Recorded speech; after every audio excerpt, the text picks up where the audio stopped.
nombre del Padre, y del Hijo, y del Espíritu Santo. Amén. Escuchemos el Evangelio según San Lucas.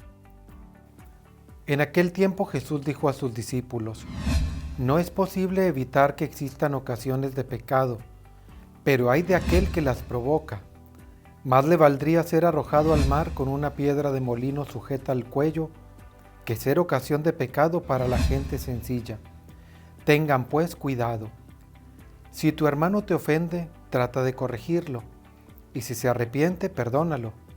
Y si te ofende 7 veces al día, y 7 veces viene a ti para decirte que se arrepiente, perdónalo. Los apóstoles dijeron entonces al Señor: Aumentanos la fe.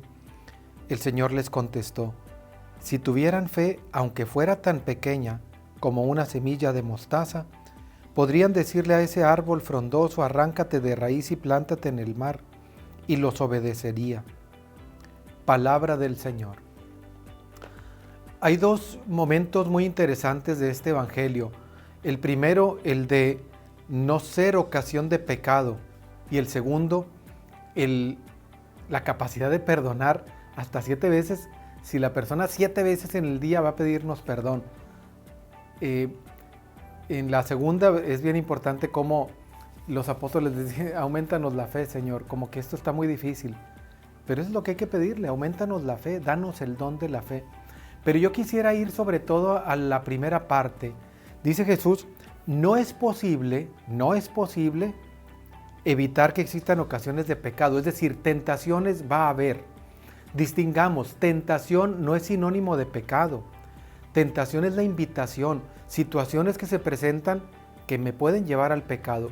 Si se presenta la ocasión y no caigo, hay que dar gracias a Dios, entonces superamos la tentación, eso no es pecado. Pero si caímos, entonces hay que pedir perdón. Pero el Señor dice: no es posible que deje de haber ocasiones, siempre va a haber. Pero hay de los que las provocan. El Señor está dándonos una advertencia de no ser ocasión de pecado, de tener mucho cuidado para que las personas con las que hay una relación, sea de amistad o de cualquier tipo, no llevarlas al pecado. Y sobre todo a los más pequeños o a los más jóvenes. Yo sé que quizá esta reflexión, creo que muchos jóvenes no la ven. Pero señores, señoras que tienen hijos, niños, jóvenes, díganles que deben tener mucho cuidado, no ser ocasión de pecado, porque todos sabemos que muchos de los vicios, por ejemplo, que comenzaron en la adolescencia fue por presión del grupo, presión social. Ándale, fúmale, ándale, tómale. Y entonces, como algunos se resisten por los principios que traen, entonces viene el bullying.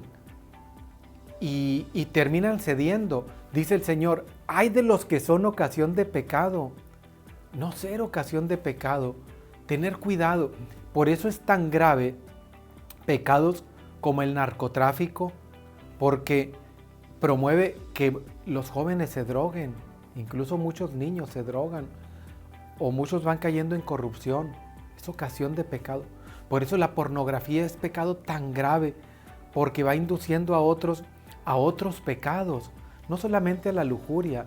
Hay unas cosas gravísimas, diabólicas en todo eso. Por eso hay que tener cuidado en todo lo que implique corrupción. Por eso hay que tener mucho cuidado. Dice el Señor: tengan pues cuidado, ándense con cuidado, no ser ocasión de pecado. A veces somos ocasión de pecado cuando inducimos a otros al chisme, a murmurar. Metemos la aguja para sacar la hebra.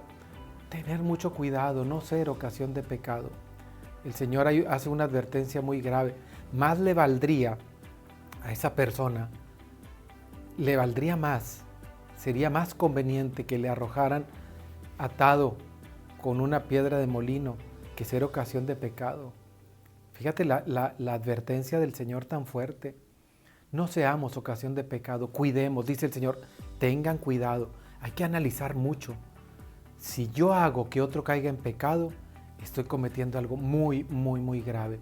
Dios nos libre de eso y que seamos de una conciencia muy recta y que ayudemos a otros a salir del pecado y a ser más santos. Y la bendición de Dios Todopoderoso, Padre, Hijo y Espíritu Santo, descienda sobre ustedes. Amén.